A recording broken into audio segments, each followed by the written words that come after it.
तो fundamentals of partnership वाले chapter का हम बेसिक पढ़ चुके हैं, हम उसके अंदर ये पढ़ चुके हैं कि profit and loss appropriation account कैसे बनाया जाता है। आज हम पढ़ेंगे कि कैपिटल अकाउंट्स कैसे मेंटेन होते हैं। ठीक है, पार्टनरशिप के अंदर जो कैपिटल अकाउंट्स हैं वो हमारे दो मेथड से प्रिपेयर किए जा सकते हैं।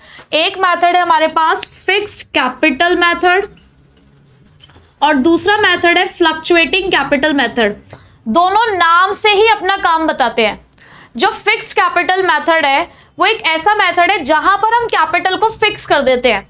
अब यहां पर फिक्स करने से क्या मतलब है, देखो सपोज करो कि आपने 1 अप्रैल को एक कैपिटल इंट्रोड्यूस करी अपने बिजनेस के अंदर 1 लाख रुपए की। ठीक है, उसके बाद सैलरी और कमीशन मिली। अब profit and loss appropriation account में आपने देखा था कि जो भी हमें salary, commission, interest on capital, interest on drawing, profit loss, वो सब हम कैपिटल अकाउंट में डालते हैं। भाई पार्टनर्स को जो भी कुछ हमने देना है वो कैपिटल अकाउंट्स में तो देते हैं हम। तो भाई हमने इस 1 लाख के अंदर कमीशन ऐड कर दी 10,000 रुपए, फिर हमने इसके अंदर इंटरेस्ट ऑन कैपिटल ऐड कर दिया 5,000 रुपए, तो ये टोटल मेरा 1,15,000 हो गया। फिर उसके बाद मैंने इसमें से इंटरेस्ट ऑन ड्राइंग चार्ज कर दी 2,000 रुपए, माइनस कर दिया, ये 1,13,000 हो गया। फिर मैंने इसके अंदर ऐड कर दिया प्रॉफिट, ये हो गया। फिर उसके बाद मेरा प्रॉफिट ऐड किया मैंने इसके अंदर 17,000, तो टोटल ये 1,30,000 की कैपिटल एट दी एंड आ गई। ओपनिंग कैपिटल के ऊपर इंटरेस्ट ऑन कैपिटल लगाया जाता है, ये बात आपको ध्यान रखनी है। इंटरेस्ट ऑन कैपिटल किसके ऊपर लगाया जाता है, ओपनिंग कैपिटल पे। इस साल की क्लोजिंग अगले साल की क्या बनेगी, ओपनिंग। मैंने इस साल इस 1 लाख रुपए पे 5% के हिसाब से इंटरेस्ट ऑन कैपिटल लगाया तो मेरा 5,000 आया था। अगले साल मेरी ओपनिंग कैपिटल 1,30,000 है, तो जब मैं 5% के हिसाब से इंटरेस्ट लगाऊंगी तो कितना इंटरेस्ट आएगा, 6,500। 1,30,000 का 5% 6,500।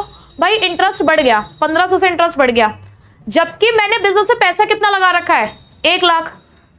बाकी जो पैसा एक्स्ट्रा आया मेरे कैपिटल के अंदर जिसकी वजह से 30,000 की कैपिटल बढ़ गई, क्या वो पैसा मैंने बिजनेस में इन्वेस्ट कर रखा है, वो मुझे प्रॉफिट की फॉर्म में मिला है, सैलरी की फॉर्म में मिला है, कमीशन की फॉर्म में मिला है, वो तो ऐसे वाला पैसा है ना, वो कैपिटल इंट्रोडक्शन तो नहीं था ना मेरा। तो क्या ये फर्म के पॉइंट ऑफ व्यू से जस्टिफाइड है? हर साल आपका इंटरेस्ट बदलेगा, जरूरी नहीं है हर साल कैपिटल बढ़ेगी, कभी घट भी सकती है। क्या पता ये कैपिटल 80,000 हो जाती है, आपको लॉस हो जाता, तो लॉस भी तो हो सकता था। तो भाई हम नहीं चाहते कि हमारी कैपिटल ना हर साल बदले, उसका रीजन कुछ भी हो सकता है। हम इंटरेस्ट के पॉइंट ऑफ व्यू से इस चीज को सोचना चाहते हैं, वैसे भी हम सोचना चाहते हैं, हम नहीं चाहते कि हमारी जो कैपिटल है वो हर साल बदले। तो अगर हम नहीं चाहते हमारी कैपिटल हर साल चेंज हो तो हम फिक्स कैपिटल मेथड चूज करते हैं, जिसके अंदर हमने इस चीज का सॉल्यूशन निकाला। कैसे निकाला, इस कैपिटल अकाउंट को 2 पार्ट्स में बांट के हमने कहा कि हम फिक्स कैपिटल मेथड फॉलो करेंगे और 2 अकाउंट बनाएंगे। एक बनाएंगे हम कैपिटल अकाउंट, एक बनाएंगे हम करंट अकाउंट।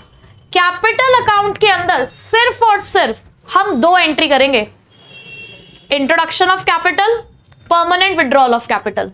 जब आप पैसा लगाओगे तो एंट्री करोगे, जब आप पैसा निकालोगे तो एंट्री करोगे। आपने स्टार्टिंग में 1 लाख रुपए इन्वेस्ट किए पूरे साल और कुछ नहीं किया तो आपका क्लोजिंग बैलेंस भी 1 लाख आएगा, फिर अगले साल भी वो 1 लाख ही शो होगा, कैपिटल चेंज नहीं हुई। तो बाकी की एडजस्टमेंट कहां जाएंगी, बाकी की एडजस्टमेंट जाएंगी इस करंट अकाउंट में। यानी कि जैसे आप सैलरी देते हो, कमीशन मिली आपको, इंटरेस्ट ऑन कैपिटल मिला, प्रॉफिट मिला, ड्राइंग्स किया आपने, इंटरेस्ट ऑन ड्राइंग्स है आपके पास, वो सारी ट्रांजेक्शन्स कहां जाएंगी, आपकी करंट अकाउंट में। तो ये था फिक्स कैपिटल मेथड, जिसके अंदर कैपिटल्स को क्या कर दिया जाता है, फिक्स कर दिया जाता है, ताकि वेरिएशंस ना आए, फ्लक्चुएशंस ना आए। अब इसका तो नाम ही फ्लक्चुएटिंग कैपिटल मेथड है। फ्लक्चुएशन का मतलब क्या होता है, चेंज, यानी कि यहां पे आपकी कैपिटल चेंज होती है। तो यहां पे कैपिटल चेंज हो रही है, इससे हमें कोई फर्क नहीं पड़ रहा, तो यहां पर सिर्फ एक ही अकाउंट मेंटेन किया जाता है जिसका नाम है कैपिटल अकाउंट। सारी ट्रांजेक्शन आप इसी के अंदर लिखोगे, यानी कि it is the combination of these 2 accounts. Capital introduction भी इसी में ही आएगा, परमानेंट विड्रॉल भी इसी में ही आएगा, interest on capital, interest on drawing, salary, commission, profit loss, सब इसी में लिखेंगे हम। ठीक है, तो हम इसका एक क्वेश्चन करते हैं जिससे हमें दोनों मेथड क्लियर हो जाएं। ठीक है, चलो इलिस्ट्रेशन नंबर 15 की तरफ। ठीक है, इस कॉन्सेप्ट को करने के लिए एक क्वेश्चन करते हैं जिसमें हमें फिक्स कैपिटल मेथड से अकाउंट्स मेंटेन करने हैं। बैक क्वेश्चंस में ना अभी कोई ऐसा क्वेश्चन नहीं था जिससे हम डायरेक्ट कैपिटल अकाउंट्स बना ले, क्योंकि उसमें पहले अप्रोप्रिएशन का क्वेश्चन था, फिर उसके बाद कैपिटल अकाउंट्स बनाने थे। ठीक है, तो इसलिए मैंने इलिस्ट्रेशन चूज किया है, ये है illustration number 15। So illustration is Mudit and Sudhir are partners with a capital of rupees 6 lakh and 2 lakh respectively on 1st April। आपको 1st April की कैपिटल दे रखी है 6 लाख और 2 lakh. Net profit for the year दे रखा है 2,40,000। The partnership deed provide the salary to the Sudhir of rupees 60,000। हमने सुधीर को सैलरी देनी है। Interest allowed on capitals of Mudit and Sudhir were 36,000 and 12,000 respectively. Capitals के ऊपर इंटरेस्ट भी दे रखा है। Drawings of the partners were 60,000 and 40,000 respectively. Interest charged on drawings were 2,000 and 1,000. Show how the profit will distributed between Mudit and Sudhir and also prepare the capital accounts. हालांकि इसमें भी हमें appropriation बनाना है, but हम सिर्फ यहाँ पे capital accounts बना रहे हैं। ठीक है, अगर अब आप इस क्वेश्चन को फिक्स कैपिटल मेथड से बनाते हो तो 2 अकाउंट मेंटेन करने हैं। ये जो पहला अकाउंट है पार्टनर्स कैपिटल अकाउंट, ये सिर्फ आपकी कैपिटल को रिकॉर्ड करेगा, जो कैपिटल इंट्रोडक्शन है या परमानेंट विड्रॉल है। ठीक है, तो यहां पर उन्होंने जो आपको 1st April की कैपिटल दी है ना, आप लिखोगे बाय बैलेंस बीडी। हम क्यों क्रेडिट साइड में बना रहे हैं इसको? ये कैपिटल अकाउंट है। कैपिटल अकाउंट का रूल याद करो, कैपिटल इंक्रीज क्रेडिट साइड में होती है और डिक्रीज डेबिट साइड में। तो जो जो चीजें पार्टनर्स को मिलेंगी वो क्रेडिट साइड में लिखोगे, जिन जिन चीजों को आपने पार्टनर से लेना है वो आप डेबिट साइड में लिखोगे। ठीक है, तो सबसे पहले हमने बैलेंसेस लिखे अपने 6 लाख और 2 लाख के। पूरे साल ऐसा क्वेश्चन में कहीं नहीं लिखा कि हमने कैपिटल इंट्रोड्यूस किया है या परमानेंट विड्रॉल हुआ है, तो इसका मतलब और कोई ट्रांजैक्शन नहीं आएगी इसके अंदर। आपने सीधे इस अकाउंट को क्लोज कर देना है टू बैलेंस सीडी लिख के। 6 लाख और 2 लाख कैपिटल अकाउंट हो गया क्लोज, इसमें और कुछ नहीं आएगा। ठीक है, जब हम करंट अकाउंट मेंटेन करेंगे तो पहले क्वेश्चन में चेक करना है कि कहीं करंट अकाउंट का भी कोई बैलेंस तो नहीं दे रखा। आपको क्वेश्चन में कोई भी करंट अकाउंट का बैलेंस नहीं दे रखा है, तो बस अब आपने एडजस्टमेंट करनी है। क्या, जो जो चीजें पार्टनर्स को मिलती हैं वो क्रेडिट साइड में, और जो चीजें हम पार्टनर से चार्ज करते हैं वो डेबिट साइड में। ठीक है, तो सबसे पहले क्वेश्चन में बात की गई थी सैलरी की, तो आप यहाँ लिखोगे बाय पार्टनर्स सैलरी अकाउंट। सिर्फ सुधीर की सैलरी लिखी हुई थी क्वेश्चन में 60,000 पर एनम, तो हमने सुधीर के अकाउंट में लिख दिया है। उसके बाद इंटरेस्ट ऑन कैपिटल की बात हो रही थी, तो bye interest on capital account, वो भी उन्होंने हमें निकाल के दे रखे हैं 36,000 और 12,000। ठीक है, उसके बाद ड्राइंग्स दे रखी हैं। देखो ड्राइंग्स की वजह से कैपिटल्स कम होती है। ठीक है, अब आप कहोगे कि ये भी तो विड्रॉल है।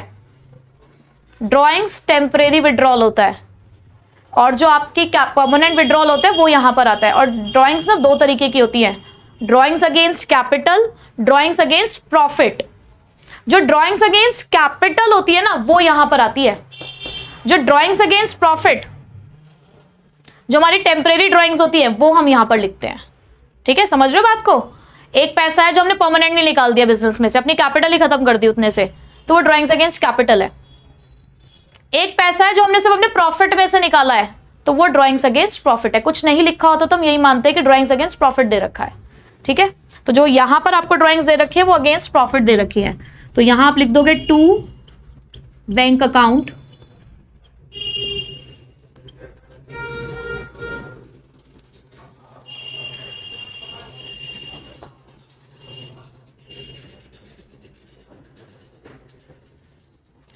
ब्रैकेट में आपने ड्राइंग्स लिख दिया 60,000 और 40,000। इसी ड्राइंग्स के ऊपर इंटरेस्ट भी दे रखा है, तो to interest on drawings account. कितना है आपके पास इंटरेस्ट ऑन ड्राइंग? 2,000 और 1,000।